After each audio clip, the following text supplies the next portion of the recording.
Deus abençoe a sua palavra. Nós cremos que o Espírito Santo trabalha em nossa vida, trabalha na palavra do Senhor. Esse último hino que nós cantamos relacionado à nossa mensagem de hoje, assim como também os hinos foram direcionados nesse sentido. E o hino 551 diz: mocidade, deixa o mundo com seu mal e seu pesar, procura o amor fecundo que Jesus quer te ofertar. No aconchego dos teus braços terá consolo e amor. Mocidade, nos teus passos, segue os passos do Senhor. Mocidade, a vida é bela, quando em bênção se traduz, quando na alma o céu estrela as promessas de Jesus. Vê que o mundo se debate entre as ondas da paixão. Mocidade, nesse embate, anuncia a salvação. Quando nós vamos meditar sobre a palavra de Deus, nós fazemos várias ponderações e nós devemos sempre estar procurando nos enriquecer cada vez mais. E não muito diferente, hoje nós gostaríamos, como nós estudamos o livro de Atos no capítulo 20, nós vamos também fazer uma meditação lá no livro de Atos também, no capítulo 20.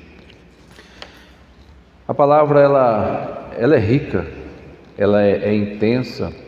O Espírito Santo ele trabalha em todas as vertentes na vida do crente, na vida do pregador. Nós devemos ter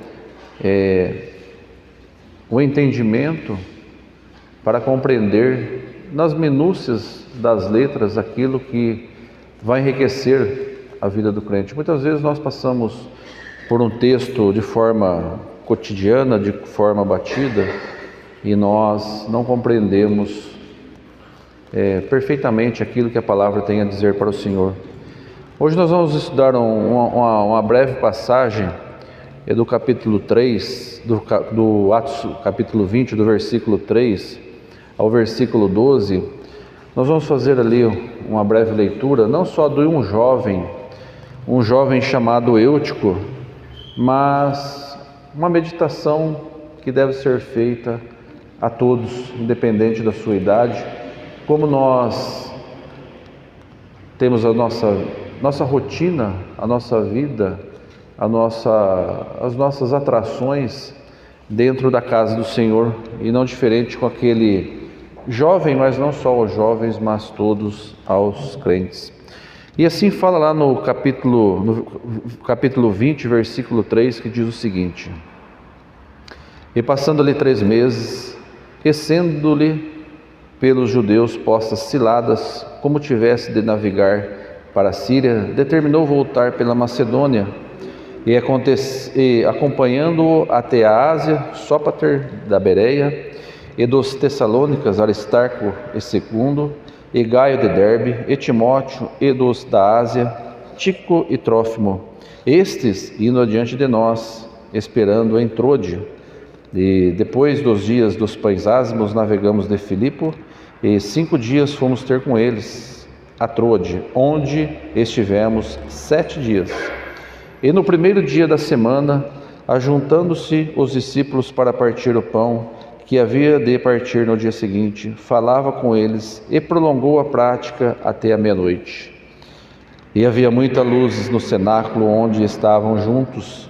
E estando um certo jovem por nome Eutico, assentado numa janela, caiu do 3º andar, tomado de um profundo sono que lhe sobreveio durante o extenso discurso de Paulo, e foi levantado morto. Paulo, porém, descendo, inclinou-se sobre ele e, abraçando-o, disse: não vos perturbeis, que a sua alma nele está. E subindo e partindo o pão, comendo, ainda lhe falou largamente até a alvorada, e assim o partiu. E levaram vivo o jovem e ficaram não poucos consolados. Oremos. Senhor que estás nos céus, agradecemos a oportunidade, agradecemos da leitura, da compreensão, daquilo que nós devemos entender, daquilo que nós devemos compreender da sua palavra, como servos do Senhor. Tudo isso eu peço e agradeço em nome do teu Filho Jesus. Amém. Aqui faz um breve relato, irmãos, da passagem de Paulo, das suas dificuldades. E Paulo ali deixou uma lição com relação àquele jovem. E essa mensagem, irmãos, não direcionamos apenas aos jovens, apesar que o hino 551 está bem direcionado especificamente aos jovens, aqueles que são mais propensos às atrações ao mundo, mas não só aos jovens, mas todos aqueles que se sentam nos últimos bancos enquanto os primeiros bancos estão vazios, todos aqueles que têm uma janela em seu colo e se distraem durante o culto e deixa ali a sua imaginação fugir, daquilo que está sendo pregado. Hoje é muito comum nós utilizarmos os celulares, os tablets para a leitura da palavra do Senhor. Perfeitamente, compreendemos caso a caso, mas quando surge a tentação, quando a mensagem surge nos avisos, em desviarmos o nosso olhar para aquela tela, e aquela tela pode ser uma janela para desviar a nossa atenção do que está ocorrendo dentro do prédio, dentro da palavra do Senhor, dentro dos ensinos. Quando nós nos dispomos a ler a Bíblia com o celular do lado e sempre aquele apito das mensagens sempre vem, ou do barulho externo que sempre ocorre, para distrair a nossa atenção. Aquele jovem, naquela época, havia apenas uma janela que ali atraía a sua atenção. Esse fato ocorreu na terceira viagem do apóstolo Paulo. Apóstolo Paulo, aquele que se dispôs a levar a mensagem do Senhor em sua caminhada, seja por mar, seja por terra, seja por locomoção de animal, seja por locomoção a pé, seja por acompanhado dos irmãos das demais igrejas. Aqui no versículo 4 nós vemos aqui ao mínimo 8 irmãos ali que acompanhavam Paulo. Paulo estava a caminho de Jerusalém, levando a oferta aos irmãos necessitados lá dos irmãos que se encontravam lá em Jerusalém. Então Paulo fez uma bela arrecadação entre os irmãos, estava conduzindo essa ajuda aos irmãos lá de Jerusalém, e Paulo não estava só diante dessa viagem, aqueles irmãos ali o acompanhavam. Paulo foi um exímio pregador da palavra do Senhor, ele plantou as igrejas do Senhor, ele cultivou as igrejas do Senhor. Aonde tinha as igrejas do Senhor, ele também ajudou ali de alguma forma na volta dos desvios que ali apareciam.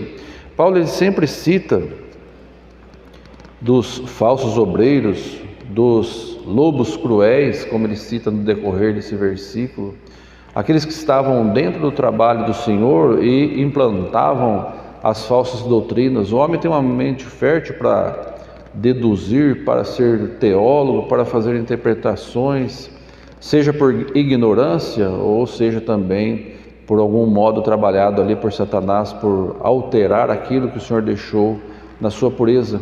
E Paulo ali, ele teve essa preocupação para que o Evangelho do Senhor ele nunca se desviasse da verdade.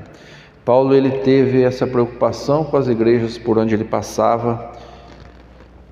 Ele compartilhava suas dificuldades, ele compartilhava a palavra do Senhor, ele realizava as ordenanças que Cristo tinha deixado. Aqui em Troades ele realizou a ceia do Senhor com aqueles irmãos.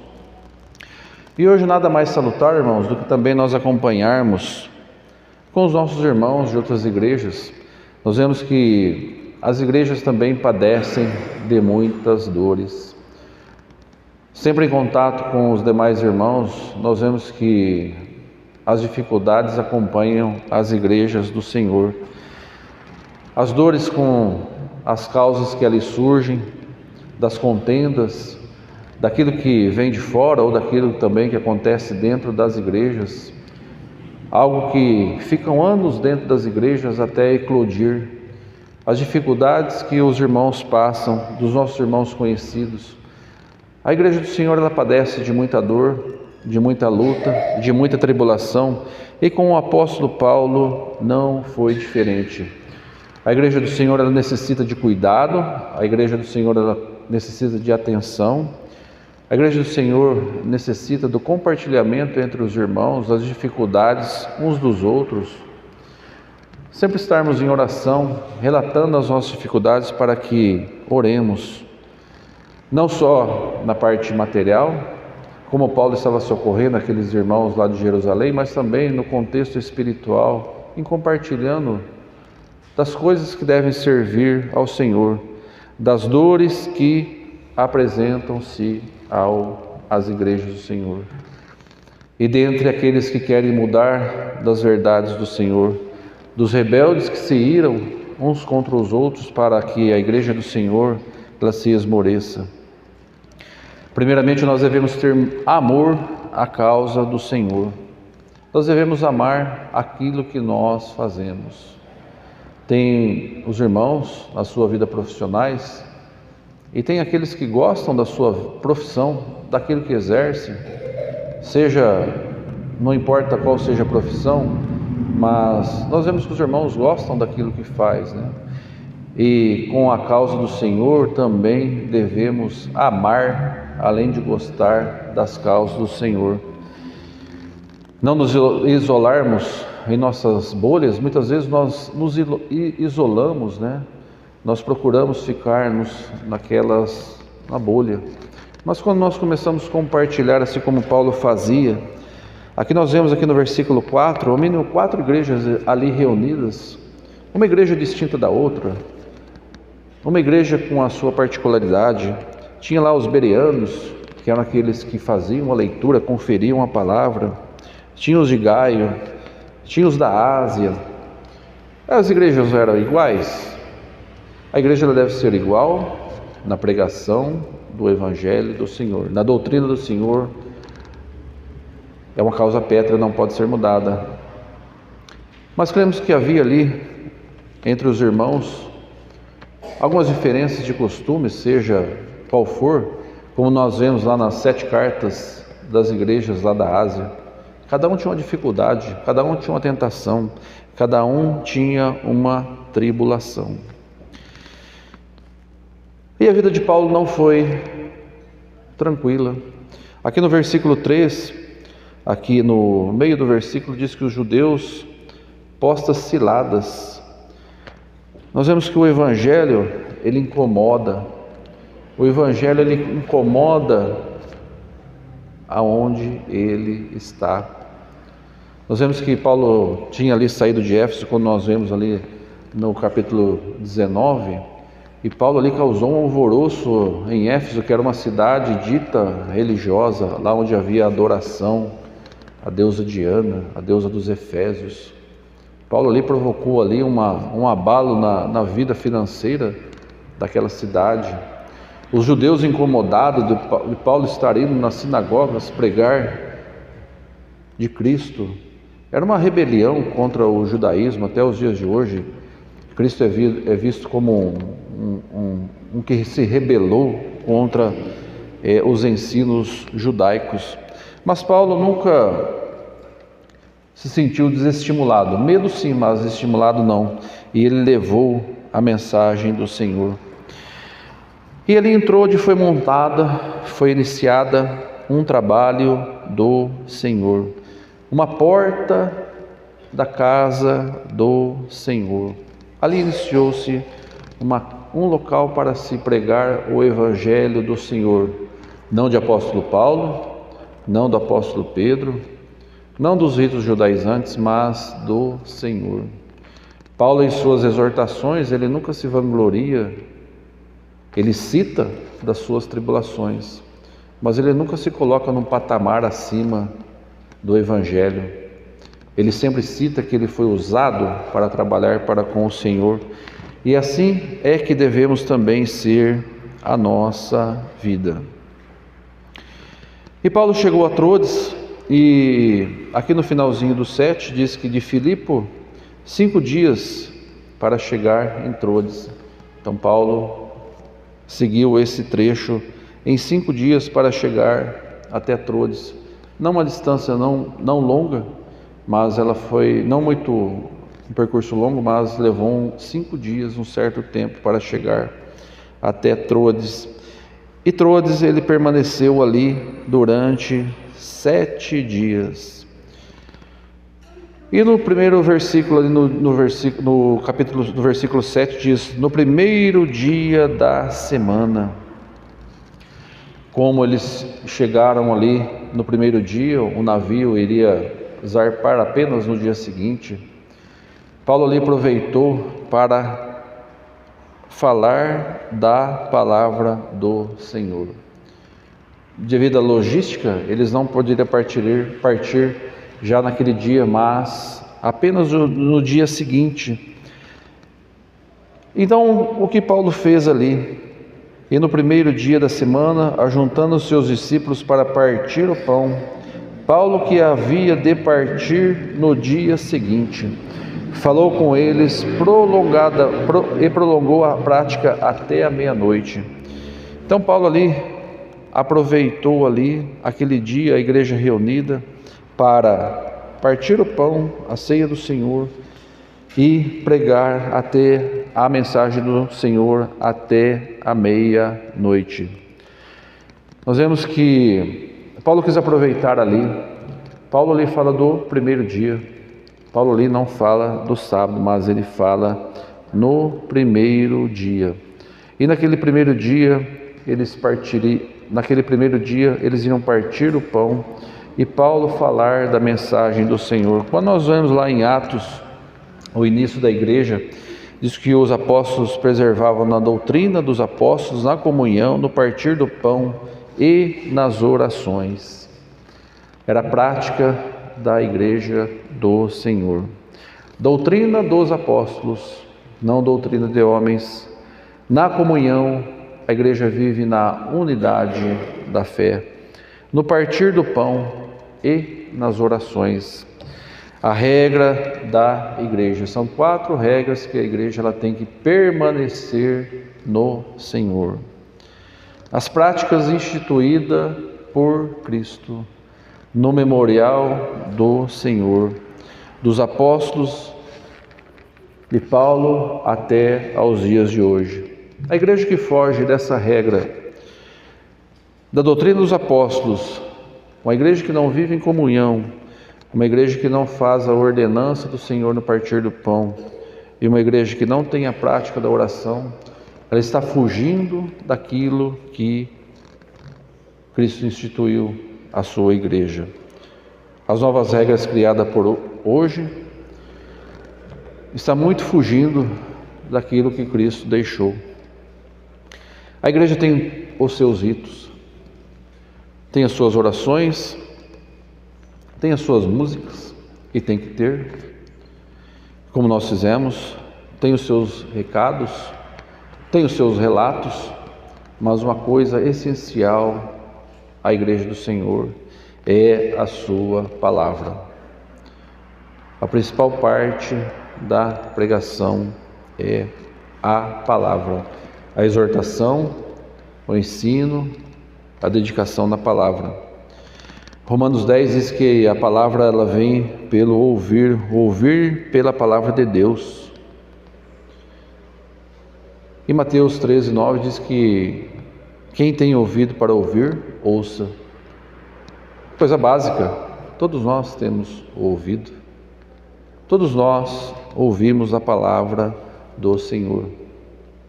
Mas para ouvir a palavra ela tem que ser dita.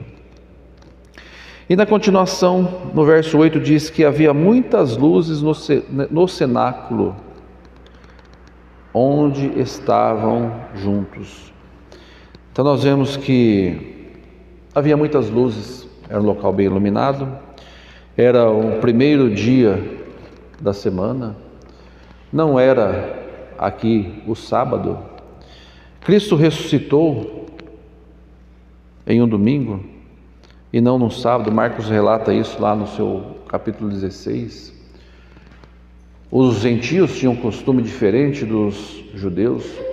Os judeus tinham toda a sua regra, todas as suas orações, todo o seu ritual. O sábado era guardado, diferentemente do gentio.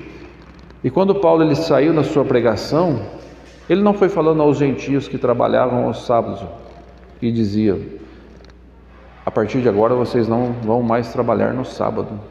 Agora é uma lei, vocês não mais poderão trabalhar aos sábados, porque o sábado vai ser dedicado ao Senhor. Sim, o sábado é dedicado ao Senhor. O primeiro dia é dedicado ao Senhor, o segundo dia. Não importa o dia, a hora, mas tudo tem que ser dedicado ao Senhor. Como não havia mais as leis, os gentios tinham a sua rotina, tinham o seu dia a dia. E no primeiro dia da semana, aquela igreja lá em Troade, ela se reuniu. Reuniu para a palavra e se reuniu para celebrar a cerimônia da ceia ao Senhor. Não a tese que o domingo foi instituído pelo romanismo. Nós vemos aqui que Paulo já estava cultuando ao Senhor no primeiro dia da semana. Os irmãos de Jerusalém recolhiam as ofertas no primeiro dia da semana, das primícias ao Senhor. Não só o dia, mas a nossa dedicação, ou as nossas ofertas, as nossas regalias, primeiramente se dedica ao Senhor. Nada é nosso, tudo é do Senhor, tudo nós devemos dedicarmos ao Senhor. Não temos um dia, um horário mais consagrado que o outro. Honrarmos o Senhor com as nossas primícias. Reuniram-se no primeiro dia, porque na segunda-feira o navio iria sair, o navio iria zarpar. Se fosse no nosso caso, se nós fôssemos fazer uma viagem na segunda-feira, nós iríamos querer dormir um pouco mais cedo, em regra, né? Vamos descansar, amanhã nós vamos ter um dia cheio, amanhã nós vamos cansar, o navio é longo, balança, né? Os navios não eram tão grandes, chacoalhava um pouco, né, Paulo? E o que eles poderiam pensar? Bom, vamos descansar, hoje é domingo, né? Vamos descansar, amanhã a gente vai viajar. Mas o que eles fizeram? Paulo não se preocupou com a sua viagem. Paulo, ele se dedicou à palavra. Diferentemente de nós se fôssemos viajar no dia seguinte, né? Mas Paulo não. Paulo se dedicou à palavra e foi até a meia-noite. Paulo tinha um conhecimento através do Espírito Santo e através da sua longo conhecimento da sua trajetória.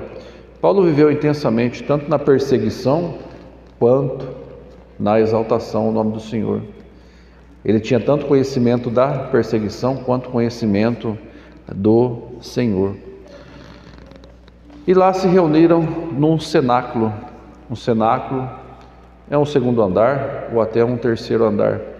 E nós vemos que sempre quando havia a realização da ceia, assim também foi com Cristo, quando havia a celebração do cerimonial da ceia do Senhor, nós vemos que a igreja se reservava a um local mais restrito, diferentemente de quando Jesus pregava às multidões em locais abertos, mas quando tinha a celebração da ceia, ele sempre se reunia num cenáculo. E era noite, e era um local bem iluminado, era um local que havia muitas luzes. E nós vemos aqui que já não encontramos mais, não há na pregação do apóstolo Paulo sobre os ritos judaicos, não tinha dia, não tinha horário. Devido à logística, vamos nos reunir à noite mesmo, e assim Paulo fez. Um local bem iluminado. Hoje nós vemos que as igrejas estão partindo mais por pouca luz, parede escura, jogo de luz, música ao fundo e algo mais aí que vai inovar, as bandas, o louvorzão e por aí vai. O louvorzão tem que ter pouca luz, a luz acompanhar a música, né? Mas aqui Paulo não cita nada disso. Paulo só fala que o local era muitas luzes e onde todos estavam juntos, reunidos. Fala de um culto com ordem, um culto com decência, um culto com regras, nada do barulho que nós vemos nos dias de hoje, para nós vermos que como as igrejas estão se desviando das ditas cristãs, daquilo que era a igreja primitiva. Não havia os prédios suntuosos, não havia as catedrais, não havia as decorações, não havia nada banhado em ouro. Eram cenáculos, cidades, casas simples, e é onde ele se reunia. Não havia ainda as igrejas construídas, os prédios, digamos assim, naquela época. Reunia-se em casas, reunia-se em cenáculos, tudo em silêncio, tudo em ordem e tudo em decência. Se fosse um louvorzão, o jovem não ia dormir, Ele estava lá no meio, Sabe lá fazendo o quê? Pulando, com a mão para cima, alguma coisa semelhante. Não ia ter tempo de sentar à janela e ficar olhando, vendo o que estava lá do lado de fora. Então nós vemos que algo célere, algo ali que estava sendo dito na casa do Senhor. E o versículo 9 diz: estando um certo jovem de nome Eutico, assentado numa janela, caiu do terceiro andar, tomado do profundo sono que lhe sobreveio durante o extenso discurso de Paulo, e foi levado morto. Irmãos, imagine hoje se nós estivermos em nosso culto e por um acaso do destino alguém cai ali do terceiro, do segundo andar que seja. Imagine o alvoroço que isso causaria à igreja. Praticamente você pode fechar a igreja, Que aí é dar jornal, reportagem, um mês de noticiário, sem falar nos processos criminais, os alvarás, ia levantar a vida da igreja, fazer uma história do falecido. Imagine a situação que não seria, irmãos, se isso acontecesse hoje, Como que seria a situação nos dias de hoje? Ao cuidado que nós devemos ter também com o nosso recinto, que hoje as leis são mais severas, mas como naquele tempo não havia as mídias e as redes sociais, então o que aconteceu? No 10 diz: Paulo descendo, inclinou sobre ele, abraçando, e disse: não perturbeis, que a sua alma está nele. Não esquecer aqui, irmãos, que nesse culto havia um médico chamado Lucas, um excelente médico. Alguns dizem que aquele jovem não havia morrido, mas a palavra, o escritor desse livro diz que ele estava morto, O médico chegou lá, olhou, morreu. E o que o Paulo falou? Não, doutor, calma aí, não morreu não, a sua alma está nele. E aí ele praticou um rito, irmãos, muito semelhante ao que Eliseu praticou com o filho da viúva sunamita. Deitou sobre ele e a vida voltou. A alma voltou àquele jovem morto, aquele milagre ali, a qual foi realizado pelo apóstolo Paulo. Mas diz que aquele jovem estava sentado em uma janela e um sono profundo, não é aquela pescada que você bate a cabeça e volta, Porque o sono ele é dividido em 5 partes, A primeira é aquele adormecimento, aquela bambeada, tipo bambeada que você dá, O segundo já é um sono mais leve. E o terceiro, quando você já começa a entrar na sua diminuição da sua função cerebral, que você já vai dando a entrada para o profundo sono. E o profundo sono é quando você chega no último estágio do sono, quando você começa a recompor as energias. E a palavra aqui fala que foi no sono profundo, quer dizer, foi no último estágio. Quer dizer, ele passou 4 estágios antes de chegar onde ele não teve mais nem controle do seu corpo. E de lá caiu. o jovem Eutico.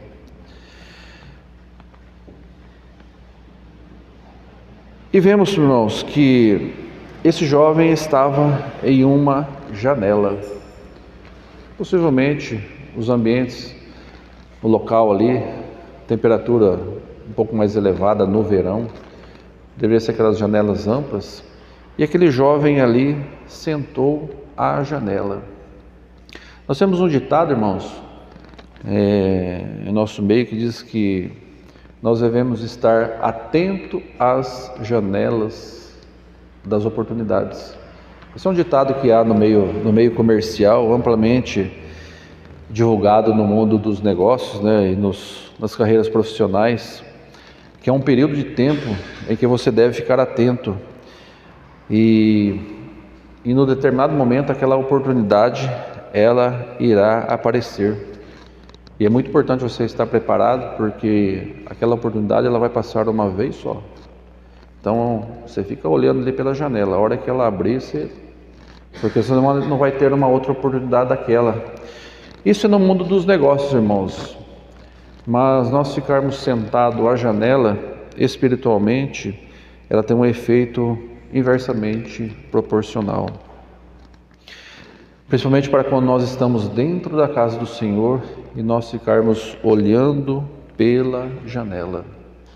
A janela, irmãos, é um local que nos oferece muita distração. Quando nós olhamos uma janela, nós vemos uma ampla gama de diversidade que nós podemos observar. Nós temos uma visão muito ampla, aberta, do que está acontecendo do outro lado. Oferece muita distração. E é algo de quem está no lado de dentro, olhando para o lado de fora. Já reparamos, irmão, aqueles bichinhos que ficam na janela?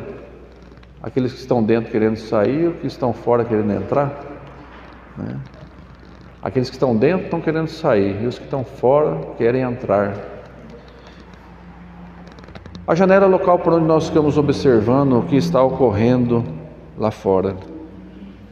Enquanto nós deveríamos estarmos nos alimentando, nós estamos distraídos com aquilo que está acontecendo lá fora. O Eutico era um jovem que estava reunido e unido ali com aquela igreja. Ele estava ali para participar do culto, provavelmente participar também da ceia do Senhor. Um jovem saudável, vigoroso, mas ele estava ali na janela, que era um lugar colorido, um lugar arejado, que oferecia ali distrações àquele jovem. E ele ficou ali, tempo olhando ali para o lado de fora. Muitas vezes, irmãos, essa janela, ela pode nos causar a nossa morte. Se nós ficarmos admirando muito o que está acontecendo do lado de fora, se nós ficarmos admirando, se nós ficarmos nos distraindo, se nós deixarmos de nos alimentar, ao invés de alimentarmos, estarmos olhando para o lado de fora, isso pode causar a nossa morte. E foi o que causou aquele jovem, causou a sua morte pela sua distração. Aquele rapaz, aquele jovem chamado Eutico, ele perdeu a conexão com aquilo que estava acontecendo ali dentro. Ele entrou num estágio letárgico, que ele já não absorvia mais nada.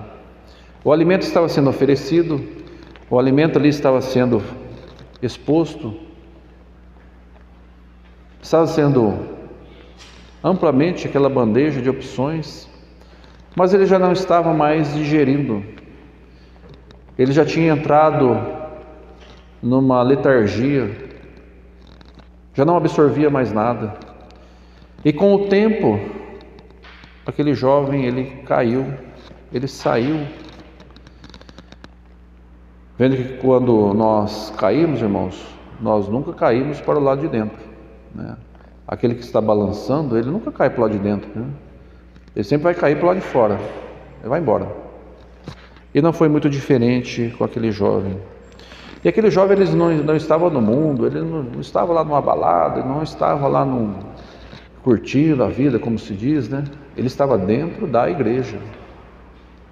Muitos que estão dentro da igreja, mas estão olhando pela janela.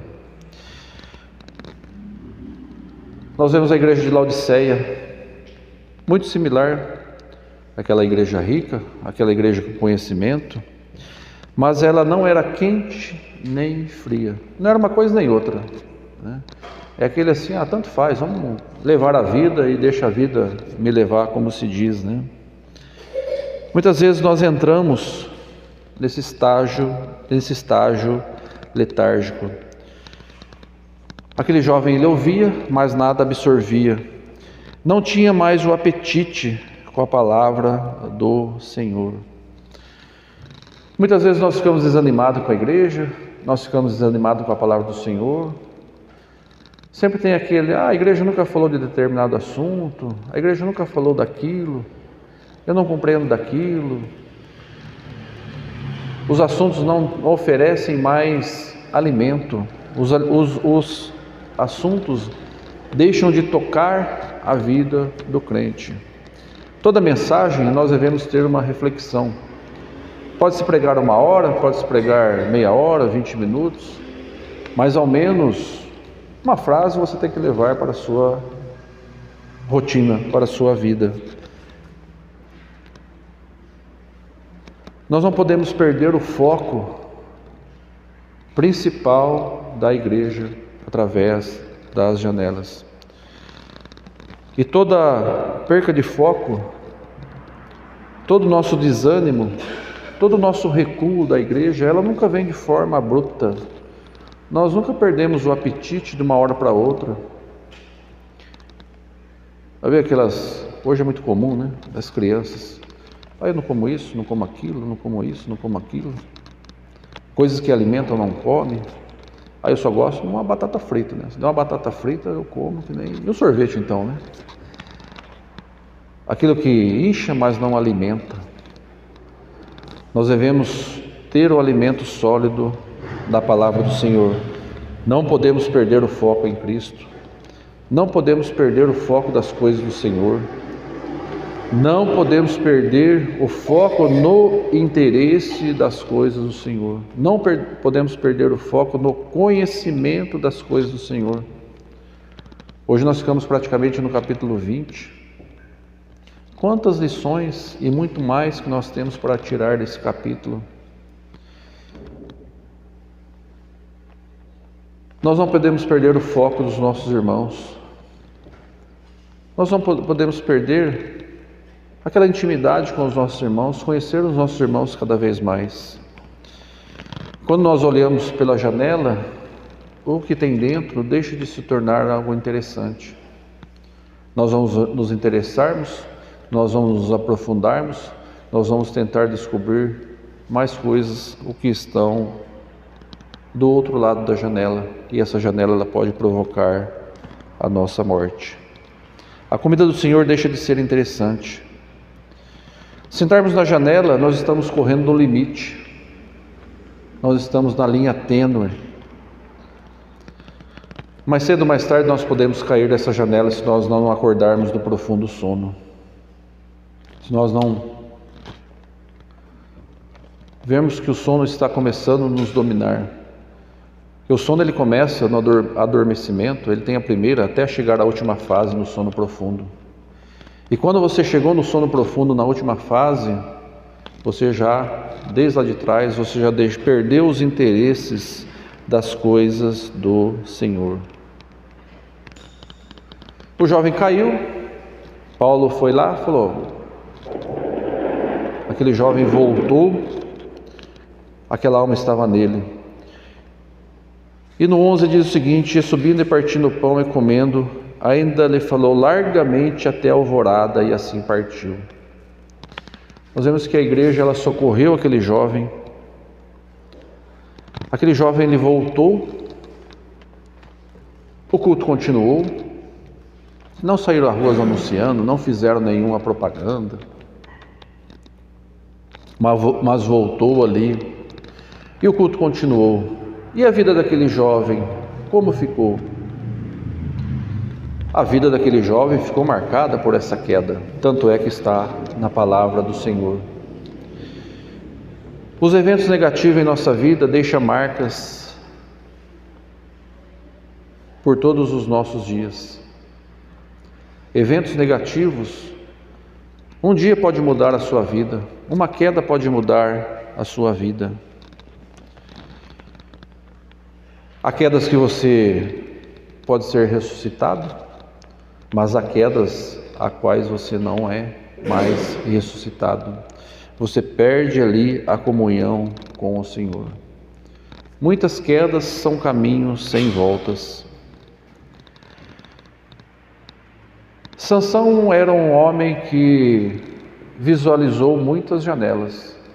O que não faltou para Sansão foi olhar pela janela. As mulheres, os filisteus. Ele gostava de brigar com os filisteus, né? Ele tinha uma ampla janela. Sansão tinha uma queda pelas mulheres e as mulheres os desafiavam. Nós podemos relatar que Sansão foi um homem que olhou muito pelas janelas. E um dia, uma dessas janelas o deixou cego. De tanto ele olhar pela janela, uma janela ali o deixou cego. E a vida do crente, irmãos, é um lugar que não comporta a janela. A janela é um lugar que deve ser abandonado pela vida do crente. Devemos deixar a janela de lado.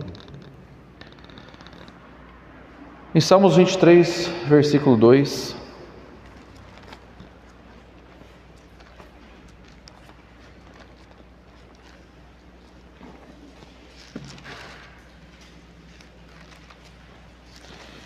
um salmo conhecido pelas dificuldades que nós temos, um salmo de Davi,